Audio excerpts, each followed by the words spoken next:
Uau! Seja muito bem-vindo ao Se Conecta comigo, Jussara Rocha. Aqui é o ponto de encontro para você que quer crescer, se inspirar e evoluir. Nós falamos de tudo um pouco, com muita leveza. Falamos sobre comunicação, empreendedorismo, saúde e muito mais. Aperta o play, se conecta e bora crescer.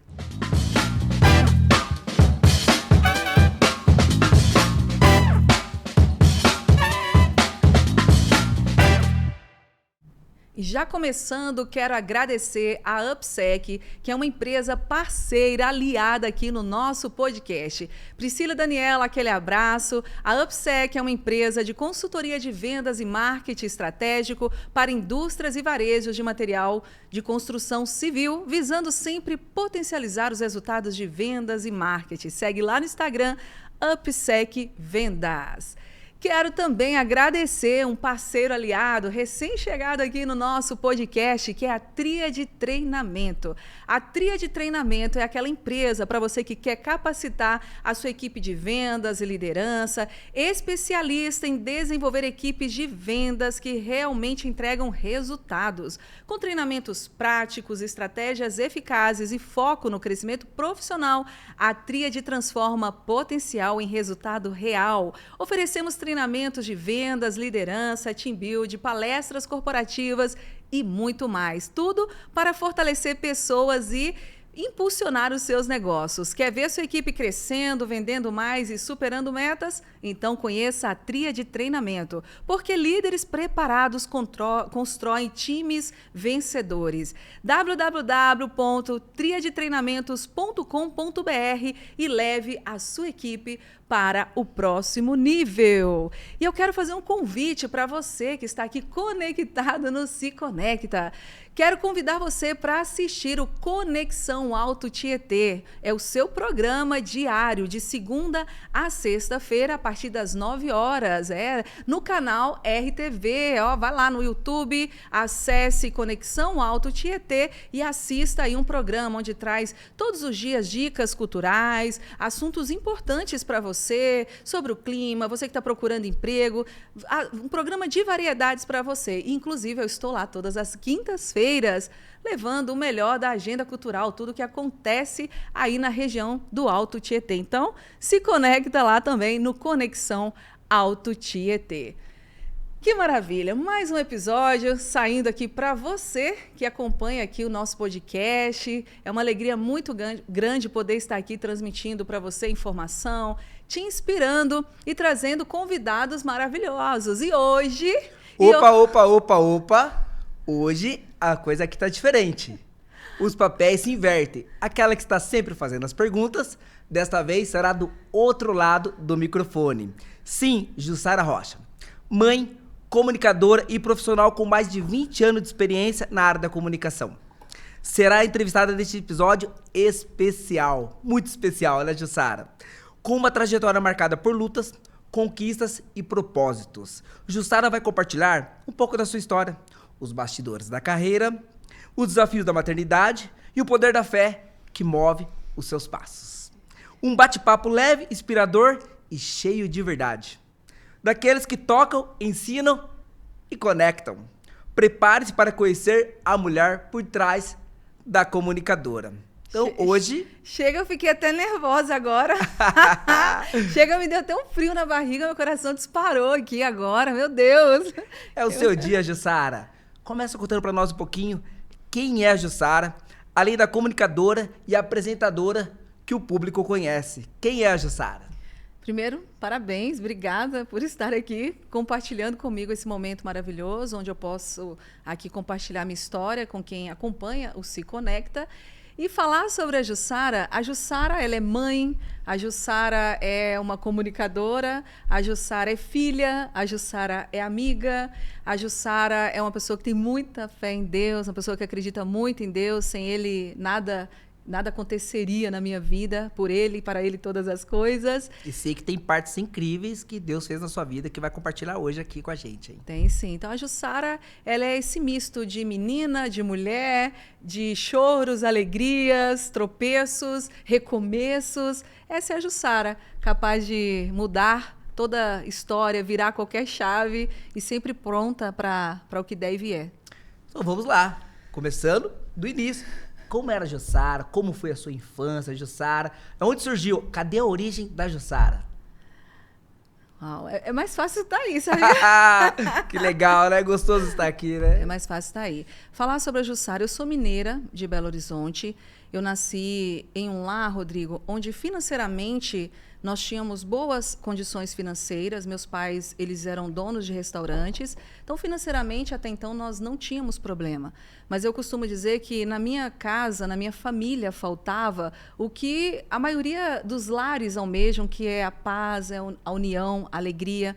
Eu cresci em um lar muito tumultuado, porque eu vi meus pais brigarem muito. Então, era um lar cheio de vícios, discórdias. E essa foi a menina Jussara, crescendo nesse ambiente totalmente confuso, cheio de conflitos.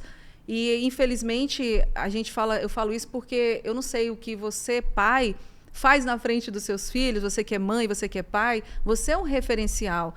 E eu, infelizmente, eu cresci vendo os meus pais brigarem muito, discutirem, beber muito. E essa foi a minha infância, marcada por muitas memórias, sabe? Tristes. A minha história é triste, Rodrigo. Mas eu tenho certeza, em meio a tudo isso, te gera alguma lembrança de um convívio paterno e materno dessa infância? Como você compartilhou conosco, teve essas dificuldades, legal que com certeza gerou aprendizado, mas saiu algo bom da parte materna ou paterna nesse convívio? Claro que na vida tudo é altos e baixos, a gente sempre vai ter momentos bons e momentos ruins. Infelizmente, eu não lembro nenhuma cena do meu pai me levando para brincar no parque.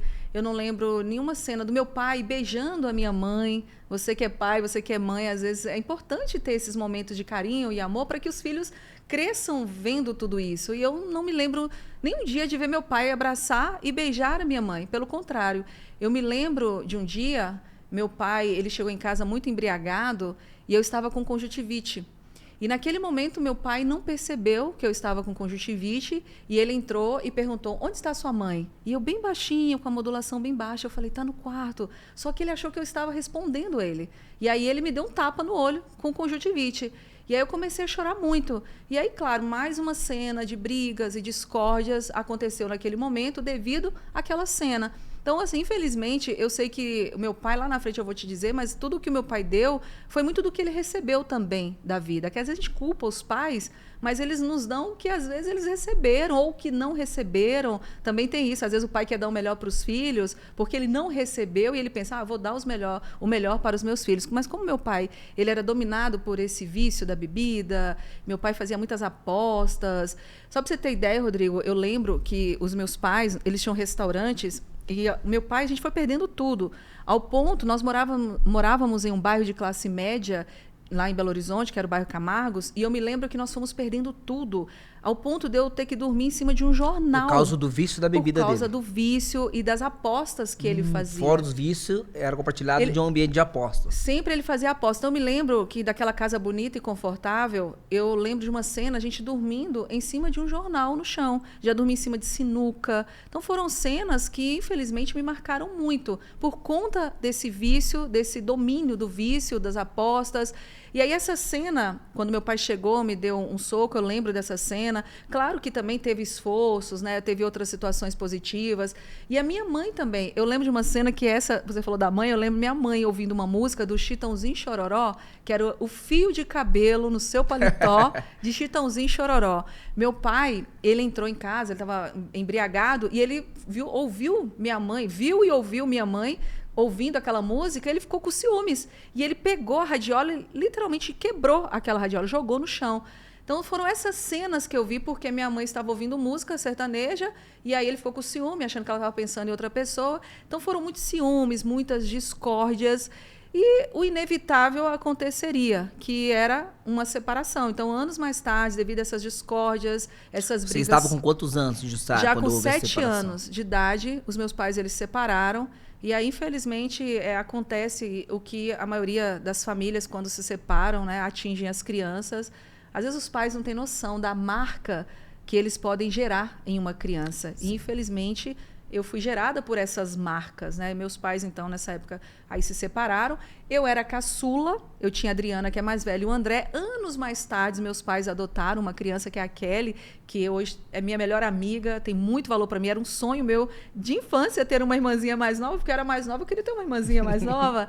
E aí, anos mais tarde, sim, meus pais conseguiram adotar essa criança. E aí, meus pais se separaram, Rodrigo, nessa época. E essa foi a minha infância. Dali em diante, Jussara, o contato com ele rolava ou já ali tinha encerrado ali? Quando os meus pais se separaram, o que, que aconteceu? Minha mãe me pegou, mais meu irmão do meio, e nós mudamos. Eles fizeram, né, a divisão do pouco dinheiro que sobrou, porque já não tinha muita coisa. E aí, o pouco de dinheiro que sobrou, minha mãe comprou uma pequena e humilde casa em uma vila que muitos chamavam de favela. Então, assim, eu estou aqui falando para você que eu já fui favelada, e aí eu fui morar na favela, mas aí começaram as dores, as tristezas, porque foi na favela que eu passei muita dificuldade.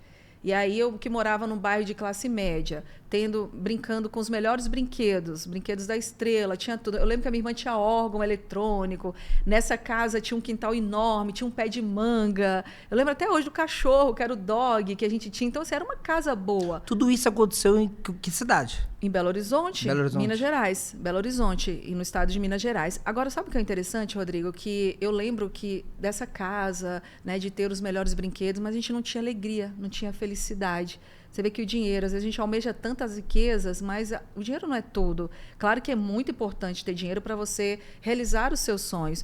Dessa época, quando os meus pais se separaram e nós fomos morar na favela, eu, a minha mãe e meu irmão, foi onde eu vi o que era até ser criança de verdade. Porque apesar de passar muitas dificuldades, na favela eu passei literalmente fome, ao ponto da minha mãe não ter mesmo o que dar para a gente comer. Eu lembro de uma cena que me marcou muito, que eu levo para a minha vida, não no sentido de culpar, porque era o melhor que ela tinha naquele momento. Eu estava com muita fome e eu virei para minha mãe e falei assim: mãe, eu estou com fome, tem o que para comer? E a minha mãe, com os olhos cheios de lágrimas, ela pegou um macarrão e deu para a gente comer. E naquela época minha mãe chorava, e eu não entendia porque minha mãe chorava, eu era criança. Mas ela pegou aquele macarrão, lavou com água e sal e me deu para comer. Eu comi como se fosse uma lasanha. Mas no coração da minha mãe doía, porque nenhuma mãe quer ver o seu filho passar dificuldade. E foram muitas vezes, minha mãe chegou a dar água com sal, é soro que a gente chama, para a gente dormir, para não sentir fome. Para saciar. Então foram muitas dificuldades vividas na favela, Rodrigo, muitas mesmo. E eu guardo algumas lembranças boas, inclusive também da favela. Minha mãe brincava comigo. Olha que coisa, né? Estou falando da favela, mas na favela eu lembro da minha mãe brincando comigo de pular elástico. Minha mãe brincava comigo de pular corda, até mesmo para desfrutar do que ela não podia dar, que era o financeiro. Lembro de cenas, eu fazendo brinquedos com caixinhas de fósforos, palitinhos de picolé, eu gerando os meus próprios brinquedos. Olha que interessante, brincando na enxurrada. Olha pra você ver que interessante. Nesse momento era menos presente, porém pais mais presentes. Minha mãe, no caso. Que faz toda a diferença. Nesse caso, a mãe mais presente e menos presente, porém uma mãe mais presente. Inclusive no seu livro que eu li, aborda lá sobre um seu irmão, uma época onde você vivia na favela, que te gerou um aprendizado inesquecível. Conta um pouquinho sobre isso aí, Jô. Vou contar essa parte e vou te contar um relato também. Quando a gente chegou na favela, a gente sempre fala, né? A gente vai crescendo, vai evoluindo. A vida nos gera várias oportunidades. Quando a gente chegou na favela, minha mãe foi trabalhar de servente escolar, foi trabalhar de faxineira. Eu me lembro de várias cenas, Rodrigo, minha mãe levando comida da escola, sabe? Ela foi trabalhar na escola e sobrava aquela merenda da escola e ela levava para a gente comer. Olha que coisa, né? Que interessante você ver a mãe, a preocupação que tem com os filhos. E quando a gente chegou na favela, uma história interessante em relação ao meu irmão é que meu irmão tinha 9 anos de idade, praticamente, e ele foi descobrir quem era a família mais importante da favela. E ele descobriu que a família mais influente da favela vendia porcos. E antigamente, eu não sei se você sabe, os porcos eles viviam em chiqueiros nojentos. Era uma coisa muito ruim, nojenta mesmo. Hoje os porquinhos são preparados para morrer. Naquela época era uma coisa muito nojenta. E o meu irmão André, ele descobriu que a família mais importante da favela vendia porcos. E ele foi pedir um emprego para essa família. E aí, com o tempo, ele trabalhou lavando chiqueiro, vendeu picolé, foi engraxate, borracheiro. E hoje o André é um empresário bem-sucedido. Que legal. Tem uma frase de Anthony Robbins que diz que é no momento da decisão que o seu destino é traçado. Não necessariamente porque você mora em uma favela ou você mora em um lugar desfavorecido aos seus olhos que você não pode fazer a sua história acontecer. Então, é a sua decisão que vai determinar. A sua atitude determina a sua altitude. E vendo o André nessa busca de melhorar de vida, estando num lugar que poderia ele se tornar, vou ser bem sincera, possibilidade de traficar, de usar drogas, e ele fazendo uma escolha boa, eu me inspirei. Eu falei, caraca, eu também quero ser essa pessoa. Eu quero sonhar em um mundo melhor. E qual que era o sonho da Jussara nesse momento da infância, daquele ambiente? Qual era o sonho que a Jussara traçou? Eu sonhava em tirar minha mãe da favela. Eu sonhava, porque assim, lá na favela, quando chovia, alagava tudo, Rodrigo. E assim, isso me causava muita dor. É uma imagem triste de se ver. Toda vez que eu vejo essa cena, eu vejo no jornal, alagou a cidade, eu lembro da minha história. Por muitas vezes, inclusive, a minha casa nessa foto está bem aqui do lado. É aqui, tá vendo? Bem aqui do ladinho. Uau! É triste, Rodrigo. Alagava tudo. As pessoas perdiam seus bens, perdiam tudo que elas tinham. E eu me lembro de várias vezes, olha a situação. Essa era a vila que eu morava, Rodrigo. Essa era a vila que eu morava. E eu me lembro, Rodrigo, de várias vezes... A minha mãe, teto de um carro? O nível da água? A água? Era isso que acontecia. Isso é a Vila Itaú, lá em Contagem, na cidade de Contagem. Quem conhece sabe exatamente. E eu me lembro várias vezes da minha mãe, ela tirando a gente com a água batendo na cama, já tirando a gente mesmo, porque a água entrava e não dava tudo, então tinha que ser muito rápido, porque senão podia acontecer uma tragédia. E essas foram as cenas. Era constantes recomeços. Eu me lembro um dia que meu filho pequeno, a gente foi visitar a minha mãe, o Jonatas era pequeno, e começou a chover. Eu tive que pegar ele no colo e ir para a casa da vizinha e subir para o teto, porque estava alagando tudo. E o meu maior sonho era tirar minha mãe desse lugar. Meu maior sonho era poder dar uma casa para minha mãe, era poder dar uma vida confortável, saber que a minha mãe ia acordar e não ia passar mais por essa situação. Se chovesse, sabe? Ela saber que não ia alagar a casa. Rodrigo, e ver essa cena do alagamento, das enchentes, eu lembro da minha irmã. Só para você ter ideia, a minha irmã, que era a mais velha, vou te contar uma história que quando meus pais se separaram, a minha irmã foi morar com meu pai e passaram-se um tempo, nós recebemos uma ligação da minha irmã de que o meu pai ele estava com uma doença incurável. Meu pai ele bebia e fumava muito e isso gerou um câncer de garganta no meu pai. E aí a minha irmã veio morar com a gente e meu pai também. E quem cuidou do meu pai nesses últimos anos da vida dele foi minha mãe. Os médicos determinaram, quando a gente descobriu mesmo o câncer, não foi nem anos, foi meses. Meu pai, os médicos deram 9 meses de vida para o meu pai. O tempo que a mãe dele esperou para gerar foi o tempo que ele esperou para falecer. E assim aconteceu. E o que aconteceu nessa época que eu achei interessante é que nessa época eu tive meu pai presente, mesmo com câncer. Era onde eu sentava com meu pai para assistir. Era um outro homem nesse momento, Ju? Não era um outro homem, Rodrigo, porque ele estava destruído, estava com câncer. Mas nessa época, o meu pai ele conversava comigo e foi onde eu comecei a perguntar sobre a família dele. Porque eu cresci sem conhecer um parente paterno.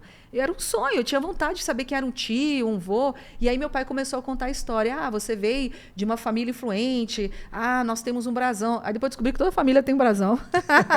Mas meu pai contava isso com tanto orgulho. A família Rocha. Só que eu não tinha um Rocha no meu nome. Até então meu nome era Jussara da Conceição Soares. Eu tinha um trauma desse Conceição que você não tem noção. Mas aí meu pai começou a contar a história de que a nossa família era uma família influente. E aí eu fui pesquisar para descobrir um parente paterno. Até que anos mais tarde eu descobri um tio que está vivo ainda. E aí foi onde eu falei, agora eu vou colocar o Rocha no meu nome. Aí tirei o Conceição e para homenagear o meu pai, eu trouxe o Rocha, que eu não tinha o Rocha, porque eu sou apaixonada. Como ficou? Jussara Soares da Rocha. Nome lindo, maravilhoso. Mas falando duas coisas. Meu pai volta para casa com câncer. Meu pai, infelizmente, ele parte. a nossa vida vai caminhando, meu irmão trabalhando, eu comecei a sonhar em ser artista, eu comecei a entrar nos grupos da igreja, na época, era a Igreja Católica da Vila Itaú, entrei num grupo de jovens chamado Ita Jovens, e graças a esse grupo de jovens, eu não me envolvi com drogas, eu fui para caminhos bons. Eu lembro que na igreja eu sempre queria fazer a liturgia, o padre falava, quem quer ler? Aí eu levantava a mão, só que eu tinha muita vergonha, Rodrigo, porque eu tinha meus dentes tortos, eu morria de vergonha de sorrir. Só que eu tinha comunicação ao meu favor, então eu falava, não, a única forma que eu tenho de ser alguém é abrindo a boca. Meu pai faleceu, ficou eu, minha irmã e meu irmão ali trabalhando, batalhando.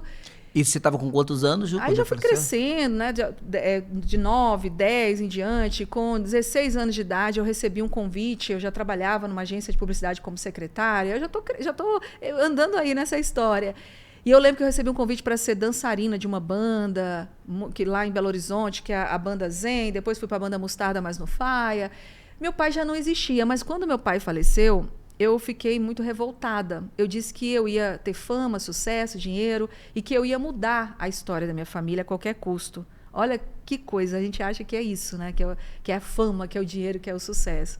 Meu pai já não existia mais, e infelizmente, mas estávamos nós ali batalhando. Meu irmão trabalhando, a minha mãe também lutando e eu sonhando em ser alguém na vida. Mas falando em sucesso, sabemos que você fez parte de uma banda de axé muito famosa dos anos 90, o Axé Blonde. Conta um pouco para o povo sobre esse momento seu, Jussara. No ano de 1998, o Brasil... Cadê a Jussara aqui? Estava acontecendo, essa aqui, ó. Estava acontecendo no Brasil um concurso que elegeria a nova loira do grupo El Chan. Carla Pérez estava deixando o grupo e eu, lá em Contagem, lá na Vila Itaú, sonhava em ser a loura do El Chan. Eu trabalhava de secretária em uma agência de publicidade, pedi demissão, fui para São Paulo, me inscrevi no concurso lá aqui na cidade de São Paulo. Só que é o seguinte, eu nunca esqueci essa cena, eu conversando com o diretor da agência de publicidade, eu falando assim, Roberto, eu quero me inscrever no concurso, eu vou ser famosa, eu vou ganhar dinheiro, e eu vou para São Paulo. Ele, menina, você está achando que essa menina sai de Contagem, vai para São Paulo, uma cidade grande. E aí ele falou, não, eu vou te indicar umas pessoas que eu conheço lá. E aí eu vim para São Paulo e eu fui amparada por uma família, que é a família Faioli. E essa família me acolheu, porque imagina, Rodrigo, uma garota sair de Contagem, vim para São Paulo, e eu fui amparada por essa família, que eu tenho assim, um carinho, uma gratidão eterna. E essa família morava em Osasco, pertinho do SBT. Então eu participei de 2 concursos, que foi o da Garota Mais Tchan do Brasil, que era realizado no programa do Gugu, e também fiz parte desse concurso da Loura do Tchan, que era um do Faustão. Então eu participei dos 2 concursos. Não fui para a final do Rio de Janeiro, eu fui para a final de São Paulo, fiquei entre as melhores aqui em São Paulo. E aí alguns empresários decidiram montar um grupo de 7 loiras. E aí eles me viram. E o interessante é que eu não me destacava por ser a mais bonita das meninas. Eu me destacava porque eu falava muito bem. Eu sempre filosofava quando eu subia no palco. Eu subia e falava, meu maior sonho é poder encontrar a minha estrela e contar a minha história. Lá vai eu com meu dentinho torto. Mas com uma boa comunicação. E aí assim eu entrei para o Axé Blonde. Fizemos vários programas, participamos de vários programas de mídia nacional, Gugu, Faustão, foi quanto Raul tempo, Gil, Hebe. Isso foi em 99 até 2000. Até 2000, onde eu deixei o grupo, né? Aí eu já estou contando a outra parte da história. E após, Jussara, após a Axé Blonde. Após a Axé Blonde. O interessante é que quando eu saí do Axé Blonde, eu que decidi sair do grupo, tá? Foi minha mãe, Rodrigo, ela sempre nos ensinou uma coisa, mesmo na simplicidade da vida, minha mãe sempre dizia, filha, vença, mas vença com dignidade. E eu gravava isso. Onde eu ia, eu falava, vença, mas vença com dignidade. Você não precisa passar por cima de ninguém, você não precisa romper com seus valores. Não importa de onde você veio, importa é o que você é e para onde você vai. E eu sempre carreguei isso, vença e vença com dignidade. E eu gravava onde eu ia, eu gravava essa frase da minha mãe. E até que um dia, os empresários, eles nos levaram para dançar em um lugar chamado Fazendinha. Eu, como uma boa mineira, achava que Fazendinha era uma fazenda. Quando eu descobri, era um prostíbulo. Era uma casa, era um prostíbulo. Só que até então a gente nunca tinha dançado em nenhum lugar como esse. Hoje, eu não culpo, sabe, Rodrigo? Porque se você falar, Jussara, você hoje iria no prostíbulo fazer uma palestra? Eu vou. Você iria, como eu já fui várias vezes na penitenciária. Você iria na penitenciária? Eu vou, porque hoje eu ganhei maturidade. Mas na época, eu era uma menina imatura, tinha 20 anos de idade. Para mim, dançar em um prostíbulo era como se eu estivesse me prostituindo. E esse foi o motivo de eu ter saído da Cheblonde. Só que eu me lembrei, quando eu saí da Cheblonde, que eu ainda não tinha comprado uma casa para minha mãe, que eu ainda não tinha realizado os meus sonhos, que eu ainda não tinha galgado os caminhos de verdade que eu queria. Fama, sucesso, mas eu não tinha ganhado dinheiro ainda. E aí eu falei, caraca, e agora? E aí eu conheci uma produtora e eu fui morar na casa dessa produtora.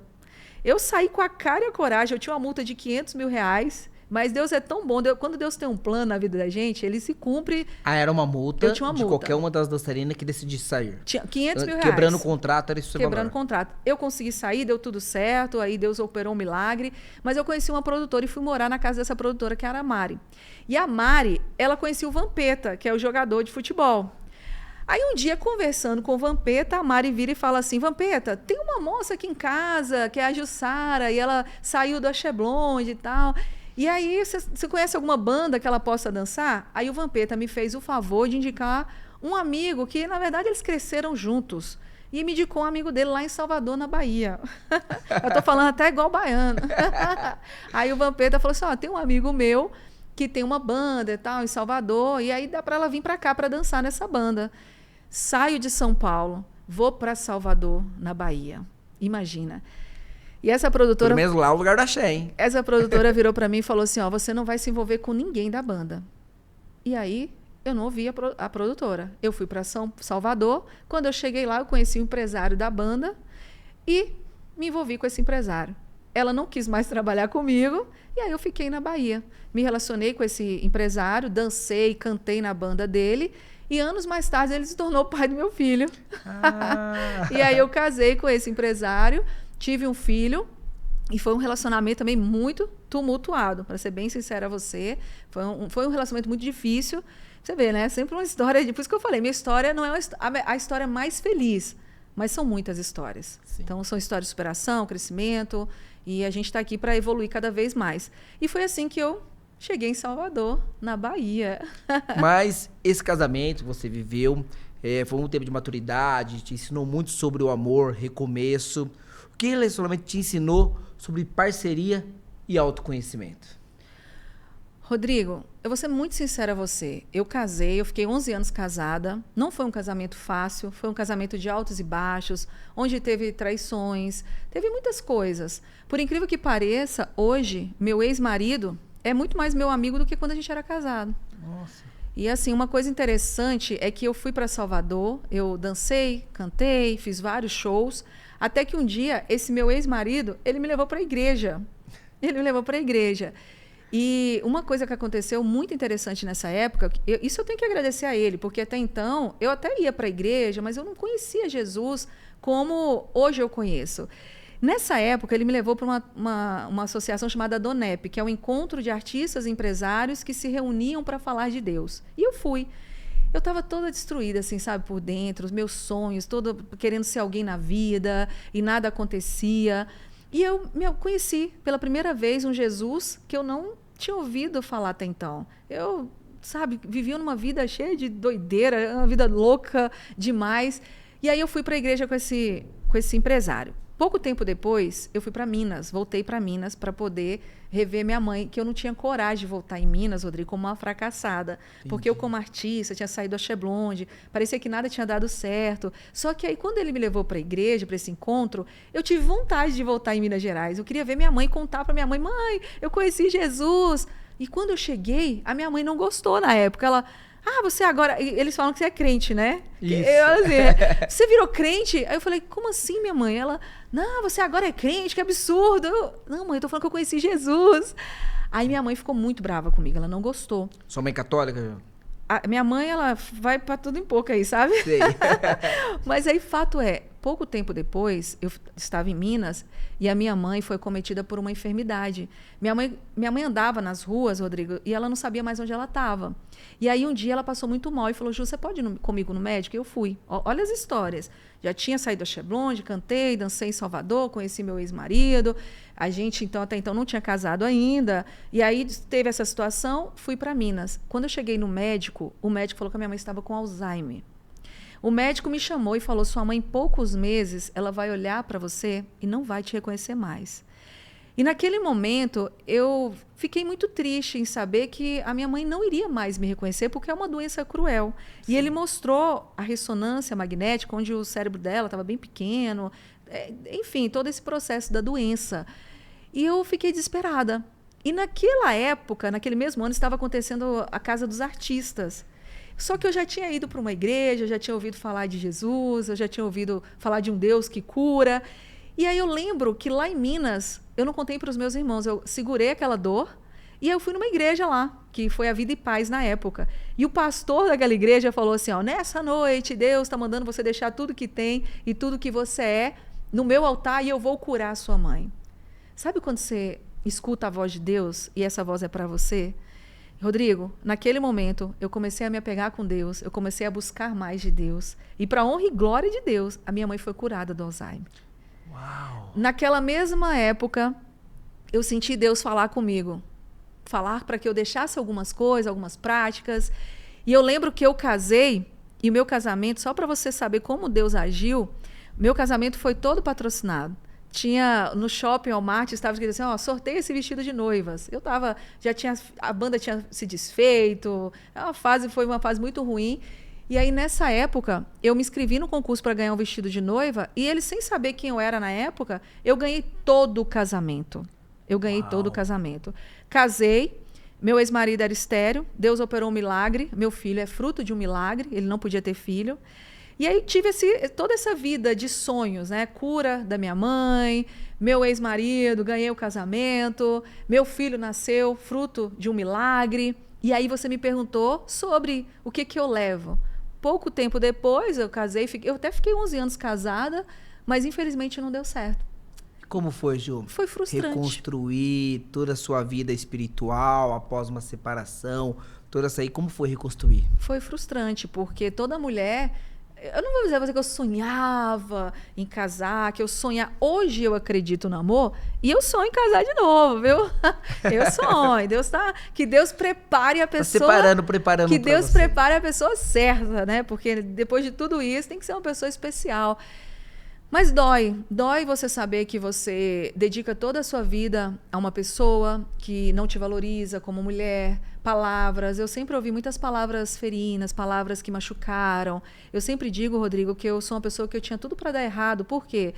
O relacionamento dos meus pais não deram certo, muitas palavras que eu ouvi que machucavam minha mãe, meu pai. Eu, particularmente no casamento, ouvi muitas palavras que me machucaram também. Eu já ouvi muitas palavras, por exemplo, você não é nada, você não vai conseguir, você é burra. E a burra que se formou, fez sua pós e que hoje treina profissionais que você fala: caraca, eu estou treinando um médico, um advogado, um psicólogo. Essa é a Jussara que antigamente... Você disse se formou em que, Jussara? Eu fiz educação física, rádio e TV e pós em psicologia positiva. Que incrível. E uns trocentos cursos aí. Como diz meu filho fala: mãe, você tem mais certificado do que roupa. E é verdade. Eu brinco e tudo, mas a real é essa. O que não é o que as pessoas nos fazem, mas é o que você escolhe fazer com aquilo que a vida faz para você. Às vezes a vida é cruel, às vezes você vive momentos em que você fala: não é possível. Será que eu vou sair desse fundo do poço? Mas o fundo do poço é o melhor lugar para você ver novas estratégias. Eu sei, Rodrigo, que falar é muito fácil. Por exemplo, eu já passei fome, já passei dificuldades financeiras, já vi minha mãe chorar por não ter o que me dá para comer. Mas o que eu fiz com essa história é que é importante. A ressignificação, o que eu construí com tudo isso, que Foi dor? Foi. Machucou? Machucou. Foi fácil? Não. Não vou ser hipócrita dizer você, a minha história é triste demais. Inclusive, você que vai adquirir aí meu e-book, você já leu, sabe, a minha história não é uma história para você dar risada, mas é uma história que te mostra que nem tudo está perdido, que é possível sim você pegar a sua dor, ressignificar e transformar em uma história de triunfo. Ju, quando que você descobriu que o amor próprio vinha acima de qualquer outro relacionamento? Essa pergunta é forte porque todos os dias eu estou tentando aplicar isso na minha vida. Porque eu, como mãe, diante de tudo que eu te contei aqui de histórias, eu tive uma situação muito ruim que foi a codependência emocional em relação ao meu filho. E eu imagino que muitas mulheres sofrem com isso, essa codependência emocional, não seja só de um filho, mas de um esposo, de uma mãe, de alguém. Tem muitas pessoas que sofrem com essa codependência emocional. E eu descobri que eu tinha isso. Eu tive que fazer um tratamento e até hoje eu tenho que ter cuidado para esses gatilhos não voltarem, devido a não ter um pai, a questão de ser, né, meu pai ter falecido, eu não ter tido um pai presente. Depois eu casei com um homem que não me deu tanta importância, né, que não foi um homem perfeito. Aliás, não existe nem homem perfeito, mas a traição, né, quando a gente é traída, a gente vê que a gente não é amada como deveria. Tudo isso, aí depois você tem um filho, você acaba transferindo para alguém. Tanto que às vezes o meu filho fala isso para mim, mãe, não me ame mais do que a senhora mesma. Nós, mulheres, mães, nós temos essa tendência de querer colocar nossas expectativas, nossos sonhos nos nossos filhos. Mas não tem como você amar o outro se você não amar a si próprio primeiro.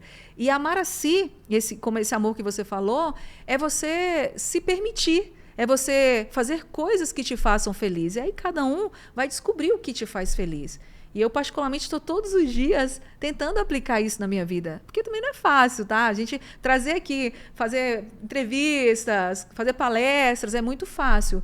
Mas no nosso esconderijo, só a gente sabe o que a gente passa. Mas uma coisa é certa, o movimento, ele gera vida. E a vida gera o quê? Transformação. Então, se você, de repente, está aí nesse momento parada, você precisa se movimentar, fazer algo que te faça feliz, seja dançar, seja buscar Deus, ir para a igreja, viajar, eu não sei. Faça algo que te faça feliz.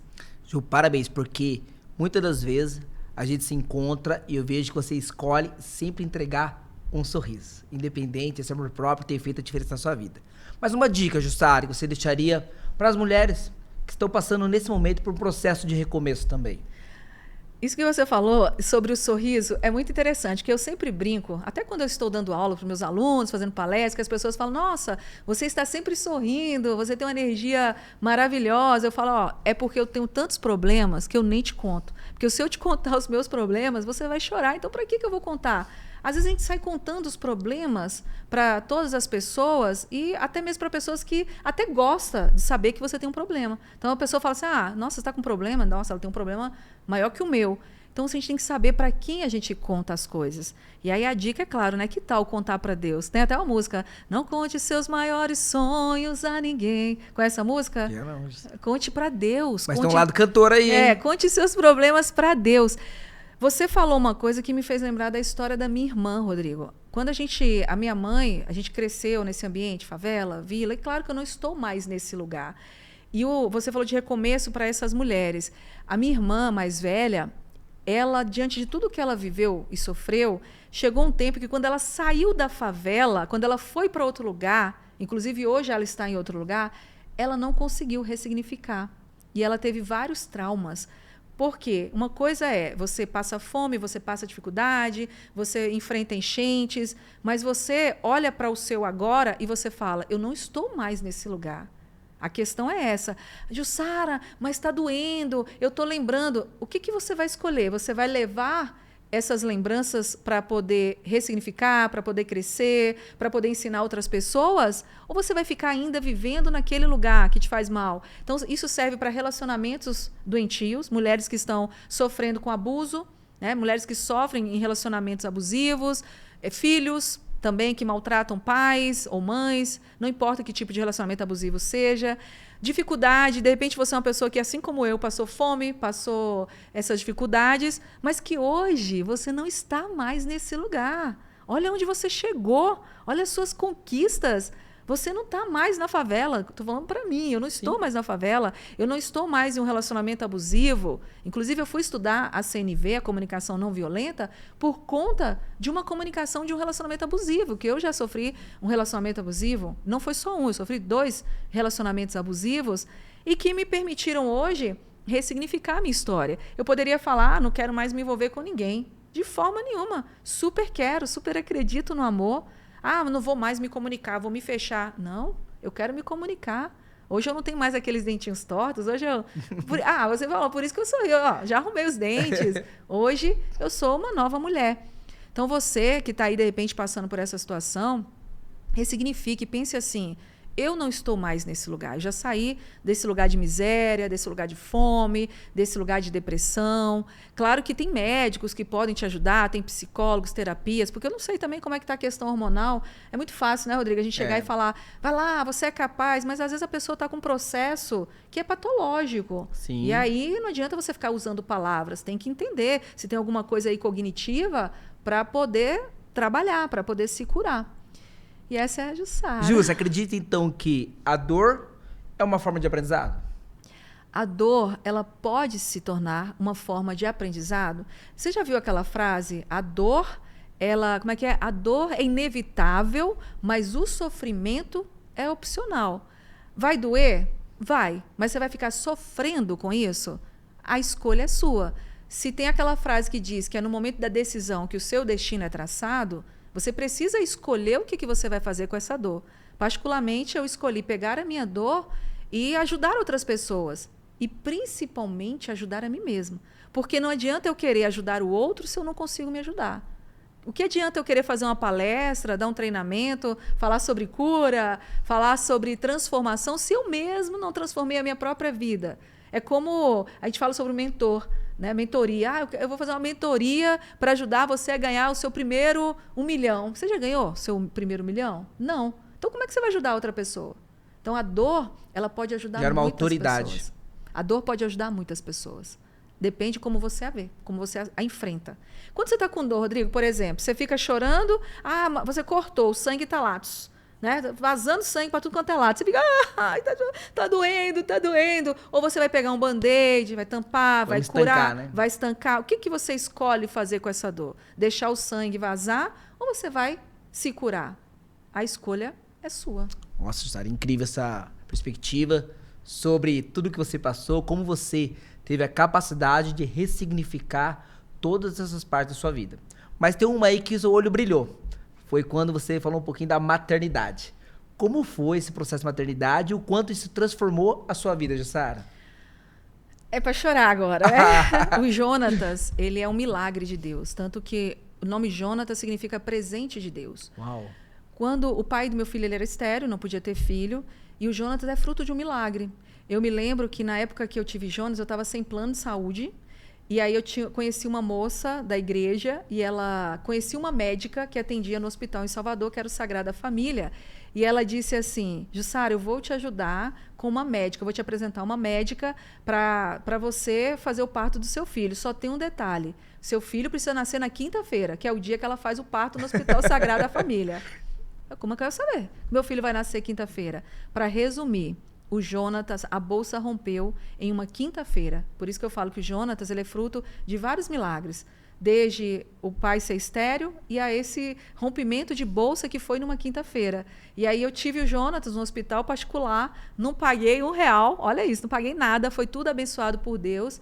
E Jonatas hoje está aí e eu aprendi muita coisa com a maternidade. O Jonatas me ensinou a ser uma mulher mais forte, me ensinou a me curar de muitas feridas que nem eu mesmo sabia que eu tinha. Como eu acabei de falar sobre essa codependência emocional. E até hoje eu aprendo muito com ele. Ele é um cara incrível. Quando ele nasceu, eu lembro que todas as mulheres, quando vai ter um filho, choram. Eu olhei para a cara dele e dei risada. Eu, kkkk, você que é o Jonatas? E foi interessante, porque a médica falou, geralmente as mães choram e você está dando risada.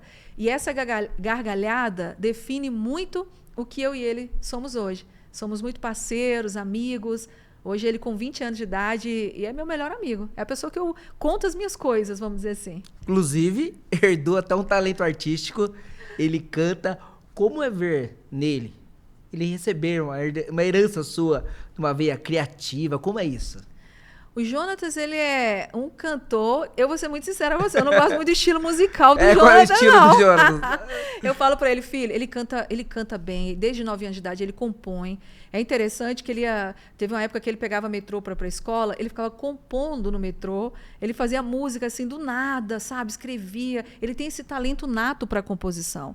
E eu já falei para ele, falei assim, meu filho, vai cantar uma música romântica, vai cantar um pagode, vai cantar um sertanejo, vai cantar louvor. E ele canta louvor muito bem. Só que o Jonas, ele canta trap, porque é uma linguagem que ele aprendeu, porque lá em Salvador, a avó dele morava, a avó dele não está mais presente, mas morava em um bairro que era a Boca do Rio. E o Jonatas, ele, graças a Deus, ele teve uma realidade melhor do que a minha. Mas ele viu muitos meninos indo para a criminalidade, muitos meninos, inclusive amigos, morrerem para o crime, por não escolherem um caminho melhor, e isso machucou muito ele. Então, ele conta muito dessas histórias na música dele. Eu fico um pouco preocupada, porque assim, eu sei que muita realidade nem é a dele. Igual ele fala, minha mãe, não é a minha realidade, mas são realidades de pessoas que eu vivi e de perto, eu vi, acompanhei amigos meus morrerem para o crime, perderem suas vidas, perderem famílias. Então ele conta essas histórias na música dele. Não é o estilo que eu gosto, Rodrigo, que é o trap. Mas tem muita música boa, muita música bonita também. Esses dias ele cantando uma música, saí de Salvador, só fazia trampar, mas não era com aquilo que eu amava. Já tinha o leme, só faltava o barco. Aí ele contando essa música. Depois eu vou colocar aqui essa música. Mas, assim, eu chorei, porque eu sei da nossa luta. Nós também passamos muitas dificuldades, eu e o Jonas. A gente teve muitos momentos juntos, mas ele sempre foi parceirão. Teve uma época mesmo em Salvador, antes da pandemia, que eu fiquei desempregada, e eu fui vender geladinho. E ele me ajudava a vender geladinho, me ajudava... Tem foto disso aí, Sara, no geladinho? Eu fui vender geladinho, fui vender trufa de chocolate, e ele me ajudava. Então, foi um momento, assim, de recomeço mesmo, sabe? De ressignificar também toda essa história. Então, Jonatas é meu parceiro, meu amigo, ele canta. Nesse processo que o Jonas está, a criatividade, esse mundo artístico que você conhece, você teve uma trajetória no mundo artístico, como que é a Jussara hoje, passando sempre por Jonas a questão de fé, coragem e propósito, porque afinal de contas ele está com 20 anos. Como que é a Jussara ensinando para ele sobre fé, coragem e propósito nessa caminhada dele? Todos os dias eu falo para ele, meu filho, a mesma coisa, vença, mas vença com dignidade. Então, todo dia eu coloco para ele a sementinha, ele conhece o caminho, né, de Deus, ele conhece a Bíblia, a escolha é dele, né, Rodrigo? Você sabe que a gente planta, a gente joga a sementinha, mas aí a terra tem que estar fértil para essa semente germinar. Então, eu sempre vou jogando a sementinha. E o Jonatas, ele é o motivo de eu estar aqui em São Paulo. Para você ver o quanto ele tem da minha raiz, né, da minha essência nele. Um certo dia lá em Salvador, ele acordou e falou assim, mãe, eu não quero mais viver uma vida sem sentido, uma vida sem propósito. Eu preciso ir atrás dos meus sonhos. Jonatas acordou com essa palavra, pouco tempo depois surgiu uma possibilidade dele vir para São Paulo, fechou o contrato com uma produtora e eu fiquei em Salvador, o pai veio com ele ficou aqui lutando. Pouco tempo depois ele descobriu que essa produtora tinha falido. E aí todos os sonhos dele, de uma certa forma, ficou frustrado. Eu estava em Salvador, vim para São Paulo atrás dele, só que nesse vir atrás dele eu descobri que não era o Jonatas, era sobre mim. Olhar o Jonatas foi muito do resgatar dos meus sonhos, do resgatar a minha essência, estar aqui hoje no Se Conecta, dar a continuidade dos meus projetos, dos meus sonhos. E ele continua aqui em São Paulo, trabalhando em uma empresa, que é a TSI, trabalha com logística e vai para o estúdio, vai gravando, vai fazendo música e acreditando que a sua hora vai chegar. O Jonatas, ele não desistiu da música porque ele fala, mãe, a música é o meu propósito de vida. Assim como eu tenho a comunicação, ele tem a música como a sua essência maior, como o seu legado, aquilo que ele quer deixar de valor para as pessoas. Ju, que lindo esse amor que você tem, essa questão da maternidade. E, Ju, o quanto você acha que ser mãe te ensinou uma coisa que eu não te ensinaria de forma nenhuma, nem numa sala de aula eu te ensinaria? Ser mãe te ensinou algo assim? Ser mãe me ensinou a ser forte até mesmo quando eu não tinha força. Sabe aquela situação de que você fala assim, nossa, eu preciso ter força mesmo sem ter? É você buscar força, energia naquele momento que você olha e fala assim, nossa, eu não aguento mais. Mas aí você fala, não, mas eu preciso. É fazer o que tem que ser feito mesmo sem querer fazer. Porque você sabe que tem uma vida, uma pessoa. Hoje, para ser bem sincera, Rodrigo, o Jonatas, ele mais me ajuda do que eu ajudo ele. Porque ele está com 20 anos de idade, é um garoto que ele tem assim, uma cabeça que eu falo, esse menino me ajuda mais do que eu mesmo ajudo. Então, ele me ensinou sobre ser forte, até mesmo quando você busca forças e não tem. Toda essa força, toda essa emoção, toda essa história. Você tem um e-book chamado Menina Falante. Isso está lá? Conta um pouquinho para nós desse e-book Menina Falante. A Menina Falante é o e-book onde eu conto toda a minha história, toda a minha jornada, e ela pode ser cada um dos leitores que acompanham essa história. Aquela pessoa que de repente tem medo de falar em público, aquela pessoa que de repente tem um trauma, uma dificuldade, conta a história de uma menina que venceu seus medos, seus desafios, que usou a comunicação para ser alguém e para chegar em algum lugar. Inclusive, eu quero deixar aqui para quem estiver assistindo as 100 primeiras pessoas que adquirirem o e-book A Menina Falante, clicando lá no link da bio, por apenas R$20, você vai lá, vai comprar o e-book, vai conhecer a história da Menina Falante e vai concorrer a uma entrevista comigo aqui no Se Conecta. Vai estar aqui do meu lado contando a sua história. Para isso, você precisa adquirir o e-book por apenas R$20. Vai lá no link da bio. Eu vou dar o meu Instagram para você, jussararocha.ofc. Adquira o meu e-book e concorra a estar aqui no Se Conecta comigo também contando a sua história. Olha só, pessoal, que oportunidade única, então não deixa de comprar, adquirir. Você pode estar nessa mesa aqui compartilhando sua história com a Jussara. Jussara, a Menina Falante ainda está dentro de você? Muito. Em todos os momentos. Ela está aqui como uma força que me impulsiona todo dia a não desistir, a acreditar que a comunicação ela abre portas, que a comunicação transforma e que a comunicação é a chave para qualquer sucesso na nossa vida. Que mensagem você quis deixar para quem lê esse e-book? Essa mensagem, que a comunicação ela é a chave do seu sucesso. Não se cale, fale quando precisa falar, se cale quando precisar calar, mas não permita que calem a sua voz quando você desejar falar. Sara, e como a oratória ajuda a curar feridas e transformar isso em força? Quando você consegue falar, quando você consegue colocar para fora o que você sente, você consegue se curar. Então, a oratória, ela é essa força que te impulsiona. O que é a oratória? A oratória ela é a arte do bem falar com o poder ou não de convencer alguém. Então, quando você se comunica bem, você se destaca, você consegue ter bons relacionamentos, você consegue uma boa oportunidade de emprego, você consegue impactar, influenciar. E, mais do que tudo, você consegue também se curar com o poder da palavra, o poder da oratória. Se pudesse resumir o livro, o e-book, em uma frase com a sua essência, qual seria? Lá vai eu de novo, que a comunicação é a chave que abre qualquer porta. Mas eu vou dizer o seguinte para você. A sua história é a chave do seu sucesso. Ju, você também fala em vários pontos da história. Posso parar? Fala sobre vários pontos. Sobre verdade, sobre fé. Como ela sustentou você nos momentos difíceis da sua vida? Você está perguntando, posso falar? Posso falar? Pode falar. Pode falar. Sobre a fé. A fé, primeiro eu descobri que, eu falei para você dos relacionamentos, eu descobri em Deus uma paternidade. Deus, ele se tornou o meu melhor amigo. Eu falo de Jesus, Jesus é minha vida, Jesus é tudo. Eu encontrei em Jesus um caminho que eu não encontro em lugar nenhum. Quando eu estou triste, eu fecho a porta do meu quarto, eu oro, eu clamo a Deus, é onde eu posso chorar, onde eu posso contar as minhas alegrias, onde eu posso ser eu mesmo. Então, a fé, ela me impulsiona. A fé, ela é o firme fundamento das coisas que não se vê, mas que se espera. Então, essa fé de acreditar que dias melhores virão, que alguma coisa boa vai acontecer, é o que me move, é o que me faz ficar em pé todos os dias. E essa força se chama Jesus. Jesus é minha força. Ah, uau! E quando você entendeu que a comunicação era o seu chamado?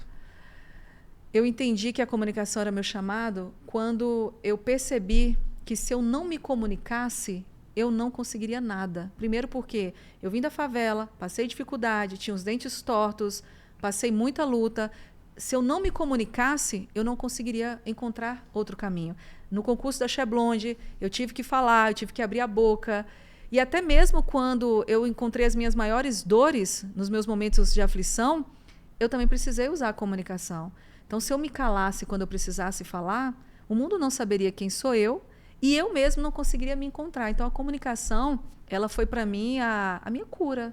Sabe? Hoje eu vejo essa possibilidade de ajudar outras pessoas a transformar a sua comunicação e eu vejo como que isso cura mesmo, sabe? O quanto isso é importante, quanto a comunicação é importante.